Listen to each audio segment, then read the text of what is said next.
Bonjour à tous et bienvenue sur NCTV Actu. On ouvre ce journal avec l'affaire des Blue Boats vietnamiens. Mardi matin, les membres de l'équipage ont tenté de couler leur bateau. C'était sans compter l'intervention de la Société nationale de sauveteurs en mer qui s'est dépêchée de pomper l'eau. Hier, le bateau a été remorqué par une société que Falai Wejo a rencontré. Un sujet qui se passe de commentaires.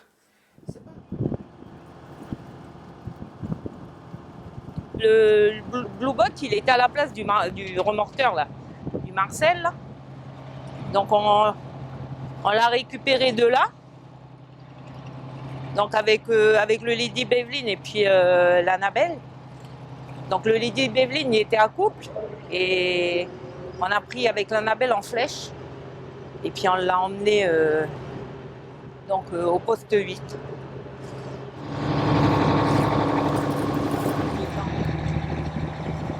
Donc là, c'est où on a guidé le bateau. On a guidé le bateau pour le mettre dans le creux qu'ils avaient fait là avec la pelle. Donc là, tous les gars, ils sont tous à bord, ils sont consignés à bord, ils n'ont pas le droit de sortir. Ils doivent rester à bord.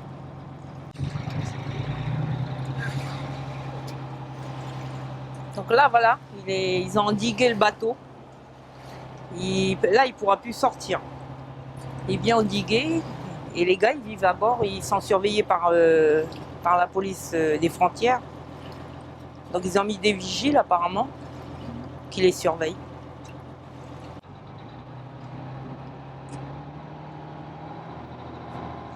Et dans un communiqué, le Front de libération nationale kanak et socialiste déplore cette pêche illégale qui a pour but de piller les ressources naturelles et le garde-manger de nos populations.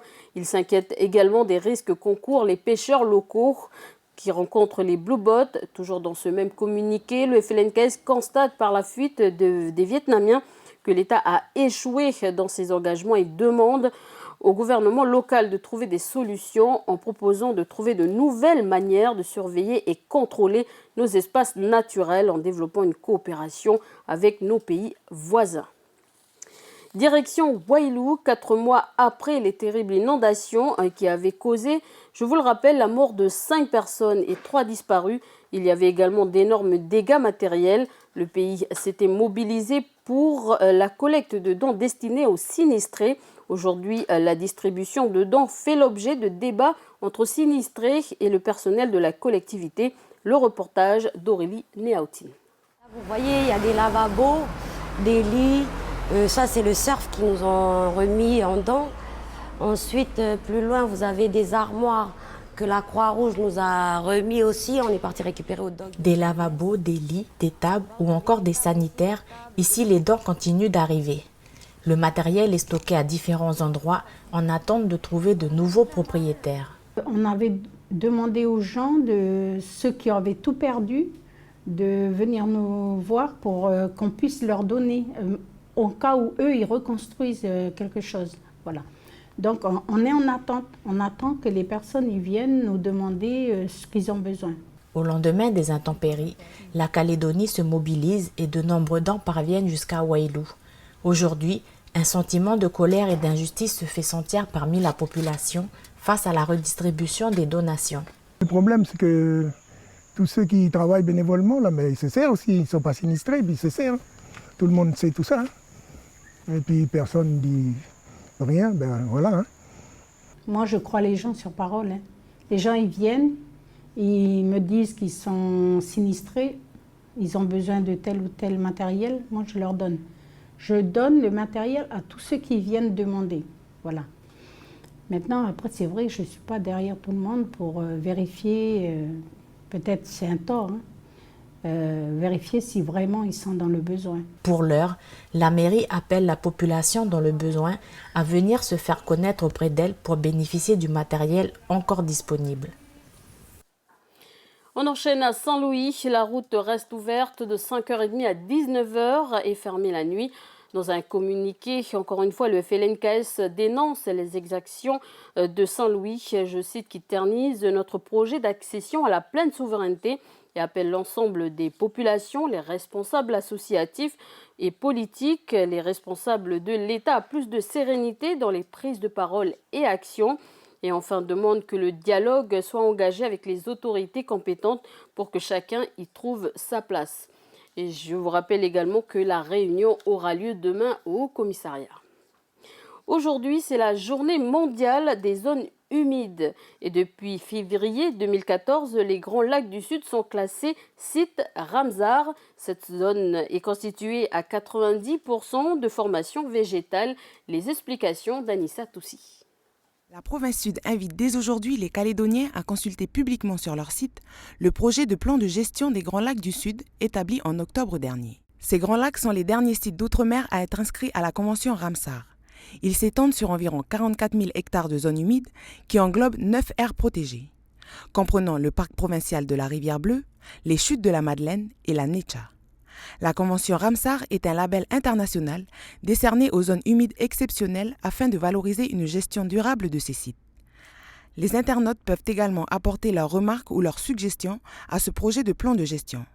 Celles-ci seront intégrées s'il le faut dans le document final. Environnement toujours, la saison sèche du moment favorise les feux de brousse.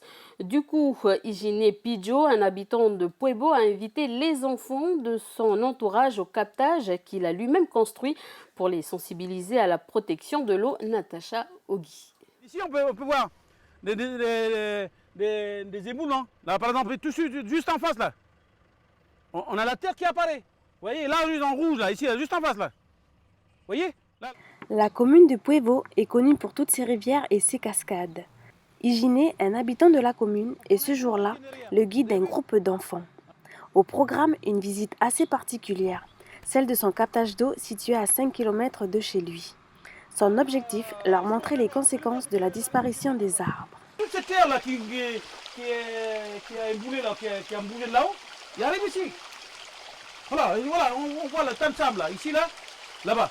Si on n'avait pas cet ensemblement-là, l'eau, on est censé l'avoir à l'épaule, là, aujourd'hui. Mais aujourd'hui, là, elle est juste au mollet. Avec ce qu'on fait comme bêtise sur la nature, voilà, on a la terre, à la place de l'eau. Cela fait 20 ans qu'Higiné a construit avec ses propres moyens le nécessaire pour alimenter sa maison en eau. L'avantage de la retenue, c'est qu'on prend ce qu'on a besoin, et puis le trop-plein, il rejoint la rivière. Face à ces problèmes d'eau, Higiné prévoit d'ici quelques mois de construire un autre captage près d'un autre creek. Cette décision fait suite à un en octobre-novembre, on a envie tout juste à remplir. C'est pour ça qu'on a commencé à casser la cage de crabine pour remplir le petit bassin qui est à l'intérieur. Lors de cette visite, les enfants ont pris conscience de la gravité de la situation. Il faut arrêter de foutre le feu. Voilà. Qu'est-ce qu'il y a quand il y a le feu? Il y a des éboulements. Voilà, le sable dans l'eau, des fois ça empêche l'eau de circuler. Higiné invitera de nouveau des enfants et des jeunes lors de son prochain chantier de captage. Pour lui, ils sont les armes les plus efficaces pour protéger la ressource en eau. Et cette fois-ci, des idées originales 100% écologiques dans le web du Pacifique de Stéphanie Marly. Incroyable mais vrai, un journal 100% écologique qui se plante après lecture. C'est ce qu'a fait le célèbre quotidien japonais The Mainichi. Constitué comme n'importe quel autre journal à un détail près, il contient des graines. Une grande première pour le pays du soleil levant. Le but de cette démarche écologique étant de faire évoluer les mentalités en matière environnementale, mais également de sensibiliser la jeune génération sur l'importance du recyclage. Une belle initiative qui, espérons-le, portera ses fruits.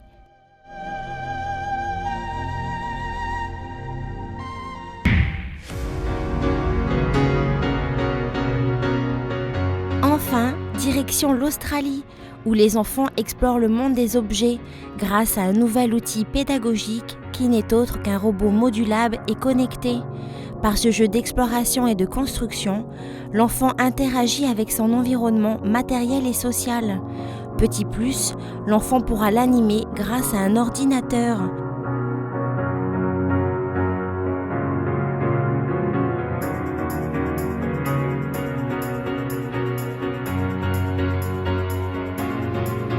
comme le disait le psychologue Jean Piaget, le jeu est une activité essentielle à la construction des apprentissages scolaires. Et enfin, Marcus Gad a été nominé aux Victoires du Reggae 2017 dans la catégorie des artistes français chantant en anglais. Le Calédonien va concourir avec une dizaine d'artistes. Le lauréat sera désigné par les internautes grâce à un vote sur un site internet. Nous l'avons rencontré à quelques jours du dépouillement. Don't you know that love is a mother? It's a big mistake not loving your brother. Carry out the end. C'est grâce à ce titre que Marcus Gad s'est révélé au public reggae calédonien en 2015. 2 ans après, l'artiste est nominé pour la 2e fois aux Victoires du Reggae, un événement organisé par le site reggae.fr. Nous, dans le reggae, on a rarement des récompenses comme ça et tout ça. Après, pour nous, c'est pas une compétition, tu vois, on cherche pas à avoir des prix ou quoi que ce soit, mais bon, là, on n'a rien demandé, on nous nomine, donc si c'est nous qui l'avons, c'est bien, et si on l'a pas, c'est bien aussi. Pour procéder au vote, il suffit de se connecter sur ce site internet. Déjà une centaine de Calédoniens l'ont fait. Ils soutiennent son style méditatif, engagé, qui invite au voyage, à la réflexion sur soi-même et le monde qui nous entoure. Je veux dire merci à tout le peuple de Calédonie parce que déjà il y a ça, le soutien qu'on a reçu par rapport à ça, mais même depuis le début, quand j'ai commencé la musique ici il y a 2 ans, on a eu beaucoup de soutien de la part des gens, et là quand je suis en France et que je fais mon chemin là-bas, je vois que les gens ils me soutiennent ici et ça fait plaisir parce que c'est aussi pour le pays que je fais ça, quoi.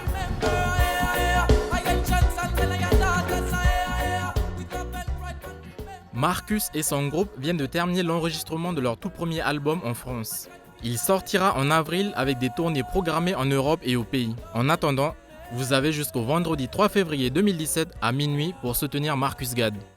C'est la fin de cette édition. Merci de nous avoir suivis. Merci à l'équipe qui m'a aidé à réaliser ce journal. Je vous souhaite une très bonne soirée.